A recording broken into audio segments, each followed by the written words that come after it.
بسم الله الرحمن الرحيم نحمده ونصلي على رسوله الكريم أما بعد. Inshallah, in this series we're going to touch onto a few introductory points regarding Balagha. We're going to try to discuss, inshallah, how it developed over history, how it developed, what was the cause of its development, the books, or the famous books, not all of them, but the more famous books, the most famous scholars who contributed to the science, and how it all fit together. So first of all, I want to discuss in this lesson is how Balagha evolved in the very early period. So we're going to start from this period. So you have prophethood. We'll discuss the whole thing, inshallah, bit by bit later on. But first of all, Jahiliyyah. That obviously you have studied as well in Nahwa, Sarf. These funun, these sciences did not exist in Jahiliyyah as sciences. I mean, the Arabs would spoke correctly, but they didn't have to learn the tasrif, like how you learn da'a, da'wa, da'u. They just knew that this is how it is. There was no need for them to learn this. This was the natural way of speaking. Okay. So for example, if a young kid, if he grows up in a place or an area where people speak eloquent English correctly, then he would just grow up knowing the vocabulary, knowing the grammar. He would just speak it. He would not know the grammar. He would just know that's how people speak. Obviously, in the world we live in, especially in cities where we have a lot of multicultural cities, people from different languages, different backgrounds, obviously the language is spoiled. But those who live in who are not influenced by external factors, their language is normally the original language. That's why even in the Prophet ﷺ's time, the Quraysh used to send their children out to the Banu Sa'ad, Banu Bakr, etc., so that they could do what? Develop their language. So it's pre-Islam, or even in Jahiliyyah, very early, even like until about this period, there was no need to really put a form on these sciences, whether it was Nahwa, whether it was Sarf, whether it was Balagha. None of these things, this was just part of language, and people knew this. Okay? So there were no written rules.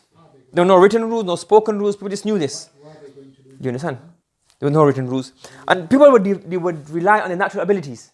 As I said, the Prophet ﷺ and all the Arabs, they would go out into the countryside in the youth, and that's how they would pick up the language, and that's how they would speak.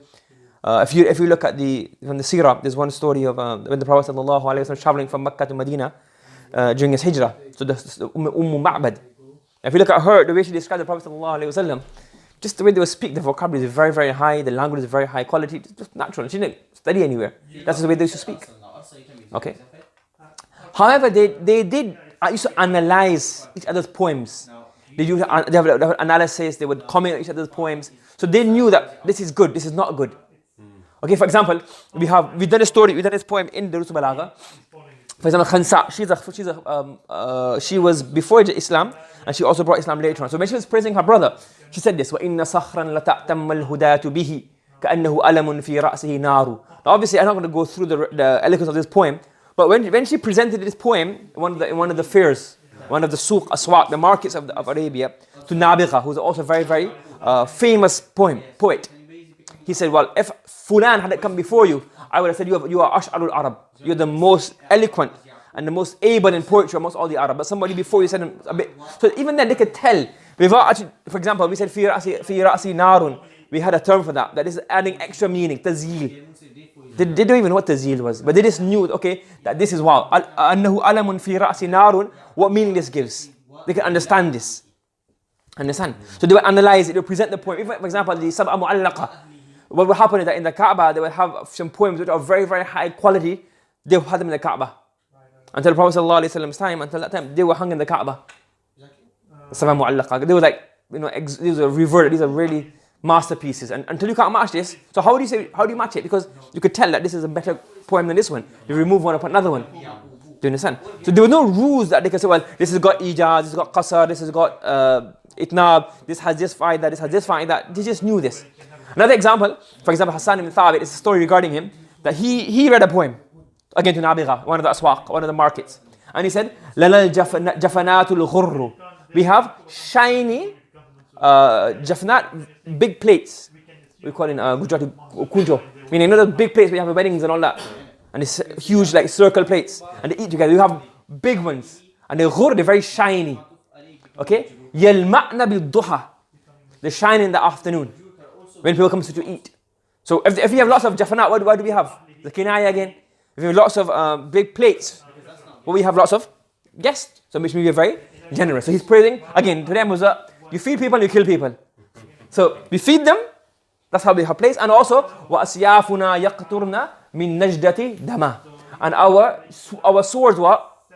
They drop, qatar, drop, qatratun, drop. And they trickle with blood. He read this poem.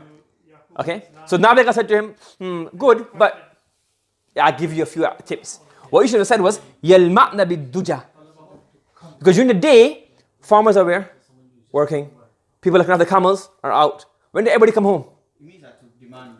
In the evening. So when do you have more guests? In the evening. So your point was good, but if you had said يَلْمَعْنَ بِالدُّجَى at night time when it's dark, I said everybody's home to eat. So if you had said لَنَا الْجَفَنَاتُ الْغُرُّ يَلْمَعْنَ بِالدُّجَى, it would be more eloquent. So even he's analyzing it. Without any kind of, there was no fixed system of wording and what is, but this analyze each other's text. Okay, another example said, وَأَسْيَافُنَا يَقْتَرْنَا مِن نَجْدَةٍ دَمَا. So he said, يَقْتُرْنَا, it says drops. He said, يَجْرِينَ. It flows, not trickles. It flows with blood. That will show how more. So again, this analyze these poems, but without having set rules. And that's why, for example, if you go to prophethood, when the most famous one is what? The Prophet ﷺ, so if you look at this here, Khalid bin Walid, his father was Walid bin Mughira. Now the Quraysh said to him, you go to the Prophet ﷺ and you talk to him. And you explain to him, it's causing problems amongst the Quraysh. So when he went, he came back. And what did he say? He said, فَوَاللَّهِ مَا فِيكُم مِّن رَجُلٍ أَعْلَمُ بِالْأَشْعَارِ مِنِّي. Nobody amongst you knows poetry better than me. وَلَا أَعْلَمِ رَجَزِهِ وَلَا بِقَصِيدِهِ وَلَا بِإِشْعَارِ جِنِّ مِنِّي. Meaning, I have the most knowledge of poetry. وَاللَّهِ مَا يُشْبِهُ الَّذِي يَقُولُ شَيْئًا مِّنْ هَذَا. What he is saying doesn't match with anything. And he says, وَاللَّهِ إِنَّ لِقَوْلِهِ الَّذِي يَقُولُ إِنَّ لِقَوْلِهِ الَّذِي يَقُولُ حَلَاوَةً. What he's saying has halawa. It's just beautiful. وَإِنَّ عَلَيْهِ لَطَلَاوَةً وَإِنَّهُ لَمُثْمِرٌ أَعْلَاهُ مُغْدِقٌ. And there's something missing here. Okay. No. لَمُثْمِرٌ أَعْلَاهُ وَإِنَّهُ لَمُثْمِرٌ أَعْلَاهُ مُغْدِقٌ أَسْفَلُهُ. It's very fruitful and it's very, lots of, basically he's trying to say, how did he judge this? How did he decide this? There must be some kind of understanding of, in fact, I'll give you an example. Business studies. When did they start business studies? Okay, you do business economics in university now. People do that. In Africa, India, those places who don't have education, they know business. They make money. So okay, you have the CEOs in a business and an organization, but people do normal business, shops, offices, factories. So many people they migrate from one to another country. They didn't have any education. They just started working hard and they didn't do any business course. How did they decide that we should invest in this product or not? They didn't say, well, we assess the risk. What's all this? Assessing risk. They don't know what risk assessment, profitability, I don't know these terms themselves, but they said, I don't know on that yet. Buy this product, I'll tell you, it'll make money. So he doesn't know the terminology to express. There's some people who can't even do certain things, like for example, what's his name? Like who was Virgin? Richard Branson. He's dyslexic. And he said, I didn't even know what net and gross profit meant. But he did quite well for himself from the worldly perspective. So what we're saying here is that people know sciences without knowing sciences. They know it, but they don't know what we're talking about. In terms of they can't label it for you. Is for example, let's say somebody as a business, carpentry. Some people learn carpentry, but they're watching somebody. He hasn't gone to school, he hasn't got education, so he can't tell you what's the name of this tool, what's the name of that tool, angles or different. All that he can do it. He doesn't know the names of it. So he can't put names on it, labels on it. But he's a master in science. He can do it. So this is what the Arabs were. So they didn't have all this science did not exist as a defined science with terminologies and babs and abwabs and chapters. They just used to speak, and that's how they used to know. Do you understand? So example, now the Prophet ﷺ himself, this is a historical narration, not a hadith. He says, "Ana afsahul Arab." I am the most eloquent of the Arabs, and I am from the Quraysh, and I grew up in the Bani Sa'ad. So Banu Sa'ad were eloquent. I am from the Quraysh. So mixture of both, and that's why I look at the Prophet some statements. Jamami al-Kalim, very short. إنما الأعمال بالنيات. People then kalam upon that. الحلال بين والحرام بين وبينهما مشتبهات. Jami' kalam. The Prophet look at this one hadith. كن في الدنيا كأنك غريب أو عابر سبيل.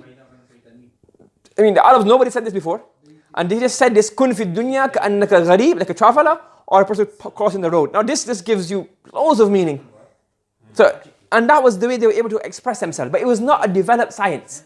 So they weren't terminologies for it, but it existed among. That's why the Quran was there. That's why the Quran could challenge them that this is eloquent, and they could understand that this is eloquent. Do you understand? So initially, so what we understand here first is that this as a balagha existed in Jahiliyyah, and that's how the poetry was such eloquent poetry. And it also until until Islam started spreading far and wide, it remained as an unspoken science, understood without putting a finger on the terminologies. And that's how balagha, that's how the science was passed on. Correct?